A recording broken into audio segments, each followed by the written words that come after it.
Is there a way to say Call of Duty this year? Yeah. Is there a way to say Matt Damon from Mars? Yeah. Is it worth it?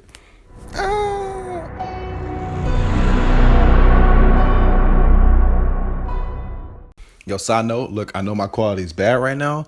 I'm recording on a potato and an antenna. I'm struggling out here.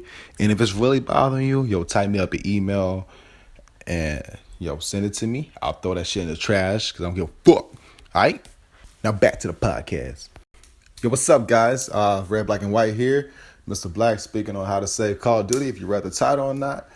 Today we're going to be just basically talking about what methods or how can we save Infinity Warfare as when it comes to November on that release date.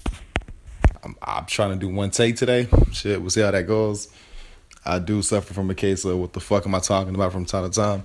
So just bear with me if I get a little sidetracked and shit, okay? But I'm kind of free speeching right now. I was going to write something down, but I'm going to just speak and should go off improv and see how this goes. Might put a video with it as well. We'll see. I guess y'all will find out when I post the thing out. So yeah, let's just start this. And straight off to begin with, I'm not really big into gaming as I used to be when I was a little younger. But I decided to do this because I grew up with Call of Duty 4. And since they put out the remaster, or they're planning to put out the remaster this year, it hit a little bit of nostalgia. So I wanted to back them up on there. And even though I stopped supporting Call of Duty for a little while back, because they have been dropping in quality over the past years. So a few or four, I don't know, lost track. I kind of stopped playing at the Modern Warfare 3 because it felt way too similar to Modern Warfare 2, and I just wasn't really feeling it as well. I kind of saw the laziness build up, and I just dropped from them. But anyways, that's not what we're talking about today. We're talking about how to save Infinity Ward's ass this year, right? So recently, as you've seen online, I'm sure a lot of you seen, they put out the Infinity Warfare trailer where they go into space, all that bullshit, and people did not fuck with it because they're not giving people what they want. You know, people have asked them for a different type of game, different storyline, all that shit, and it seems they're just doing the same thing over and over and over. This seems just like Advanced Warfare. Let's be honest, it looks just the same. Except they just put a fucking spaceship in it, and that's it.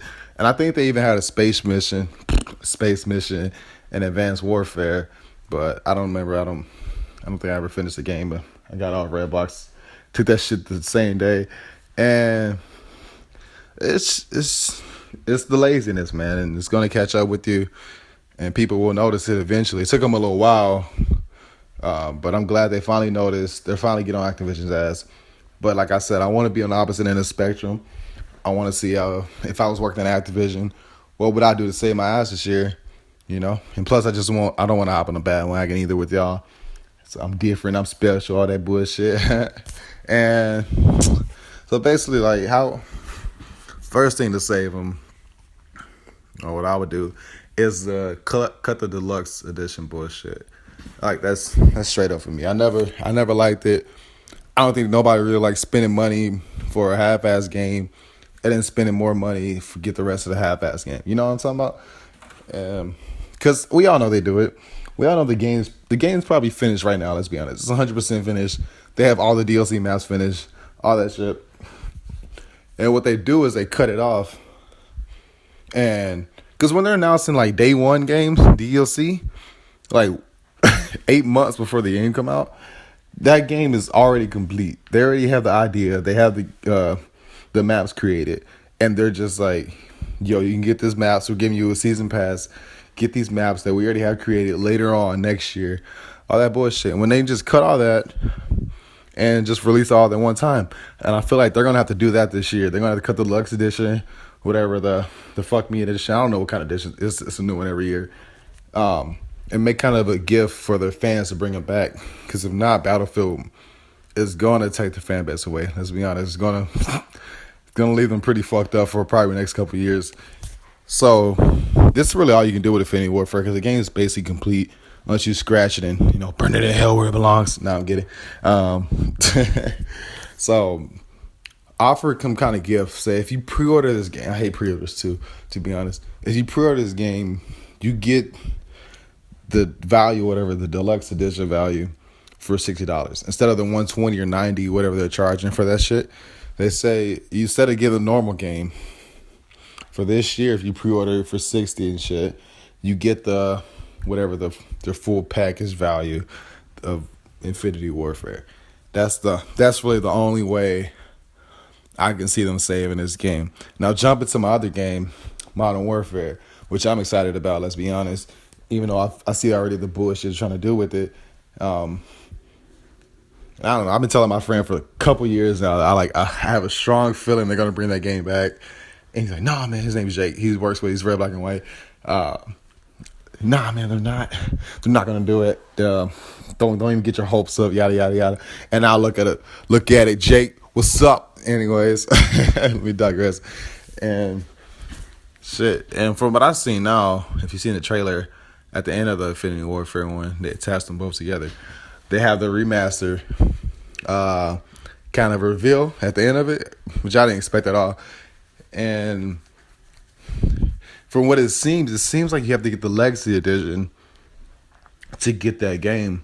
And a lot of people jump to the assumption because that's the way they showed it. I don't know if that's the way it's going to be. Nobody really knows if that's going to be. If you have to buy the Legacy Edition or not, or if it comes separately. Nobody really knows yet. But everybody jumps to the assumption when inside it more of a hate towards Activision this year. And of course, a smart move for Activision to do is to have that game sold separately for no more than $30. You know, don't even charge over that. And shit, they should have that game anyway. I'm just gonna make a joke, but yeah, no more than $30 is what I see if you're going to sell it separately, and have all the maps on there. Because from what I also seen in the trailers, they only have 10 maps. And from what I remember, or if you've seen the other videos as well, it's supposed to have 16 maps. There were 16 maps originally on the Call of Duty 4. And then I think they released like 4 DLC maps. So they cut off not only the DLC maps, but they cut off the original maps, which from what I can assume they're going to use as DLC later on. If knowing Activision the way I do, which is some fucked up shit. You know what I'm talking about? And not a smart move. They're going to have to, with the save Call of Duty 4, and I know they're trying to make a profit out of it, but they're doing it in such a fucked up way. It's just, you don't want to support them at all. So the only ways I can really see them making a profit, you know, without not coming as a douchebaggery kind of way, is to put all the DLC maps with it, put all the original maps with it. You know, it's a 2007. This game is about 10 years old, and you're still trying to, like, I don't even know the word for it, just like pimp it out, whatever, for whatever little profit you can get from it. Release the game whole as it is for both your nostalgic and your future fans. And if you absolutely have to make money off this game, just release, like, I don't know, camo paint for your gun. Because I know they had the red tiger, blue tiger, whatever, all that stuff on it for able to unlock through actual skill. Keep that in there because all the veterans are going to enjoy that, trying to unlock that again or achieve that paint for their weapons. And just add your little bullshit paint, your DLC paint to the guns if you have to make money off of it. And that's it. That's all you have to do with the Call of Duty 4 remaster. Just release the game as it should be. Don't treat it like you do your new games, your shitty quality games. Try to release half of it and charge for the half. No, release it. Put your trophies in there. Yada yada yada. Keep all the maps. Let us explore the game for ourselves. Let us go back to what we love. Don't tease like guys, we're bringing a remaster out for you, and then at the end of the remaster, it's just like, you know, it's only half the game. We're going to release the other half. We'll let you know. You got to pay extra for it, too. Especially for a game that's already over 10 years old. It doesn't make any sense, to be honest. It's not really going to appeal to your veterans, your veteran fans. So as a recap for the end, cut the DLC bullshit out of Infinity Warfare. Cut the possible DLC out of Modern Warfare 4. Remaster. Release the full game as it is. And if you got to make profit off Modern Warfare, put the profit in gun camo. And that's it. I'm done. Later, bitch.